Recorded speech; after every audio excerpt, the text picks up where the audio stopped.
नमस्कार मित्रांनो, मी गुरु पाटील. तुमचं स्वागत आहे आपल्या गुरु पाटील न्यूज चॅनलवर.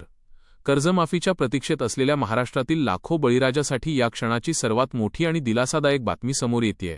शेतकरी कर्जमाफीची तारीख अखेर फायनल झालेली आहे. पण मग कर्जमाफीची पहिली यादी आज 22 जुलैला जाहीर होणार का?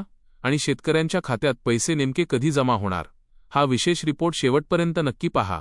2 मंत्र्यांचे दावे आणि मोठा गोंधळ. मित्रांनो, गेल्या 2 दिवसांपासून कर्जमाफीच्या यादीवरून मोठा गोंधळ पाहायला मिळाला. सहकार मंत्री म्हणाले होते की केंद्र सरकारकडून आयटी रिटर्न भरणाऱ्या शेतकऱ्यांची यादी आलेली नाही, त्यामुळे कर्जमाफीची यादी अडकली आहे. तर दुसरीकडे कृषी मंत्र्यांनी दावा केला की ही यादी आधीच प्राप्त झाली आहे. 2 मंत्र्यांच्या या परस्परविरोधी विधानांमुळे शेतकऱ्यांमध्ये प्रचंड संभ्रम निर्माण झाला होता आणि सरकारवर चौफेर टीका झाली. आज दुपारी 2 वाजता मोठी बातमी. याच सर्व वादाच्या आणि टीकेच्या पार्श्वभूमीवर आज दुपारी 2 वाजता सहकार मंत्री बाबासाहेब पाटील यांची अत्यंत महत्त्वाची पत्रकार परिषद पार पडणार आहे. विशेष सूत्रांच्या माहितीनुसार आजच राज्यामध्ये कर्जमाफीची पहिली अधिकृत यादी जाहीर केली जाण्याची दाट शक्यता आहे. आषाढी एकादशीला शेतकऱ्यांच्या खात्यात जमा होणार पैसे. आता सर्वात महत्त्वाचा प्रश्न, शेतकऱ्यांना प्रत्यक्ष पैसे कधी मिळणार? 1. ई-केवायसी प्रक्रिया सुरू. आज यादी जाहीर झाल्यानंतर ज्या शेतकऱ्यांचे नाव यादीत असेल त्यांची ई-केवायसी प्रक्रिया तातडीने सुरू केली जाईल. 2. शनिवारी आषाढी एकादशी. पैसे जमा.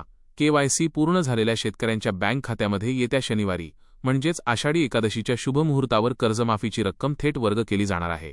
3. पहिल्या टप्प्यात 7.5 लाख शेतकरी.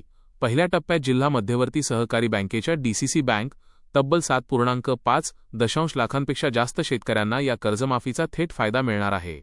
चॅनलचे आवाहन. आउट्रो. आज दुपारी होणाऱ्या पत्रकार परिषदेत सहकार मंत्री काय घोषणा करतात, यादी ऑनलाईन कशी पाहायची, घडामोडींचे ताजे अपडेट्स आपण सर्वात आधी आपल्या चॅनलवर घेऊन येणार आहोत. त्यामुळेच गुरु पाटील न्यूज चॅनलला आत्ताच सबस्क्राईब करा आणि बेल आयकॉन नक्की दाबा. व्हिडिओ आवडला असेल तर लाईक करून आपल्या सर्व शेतकरी मित्रांना शेअर करायला विसरू नका. भेटूयात पुढच्या महत्त्वाच्या अपडेट्ससह. तोपर्यंत जय हिंद, जय महाराष्ट्र, जय शिवराय.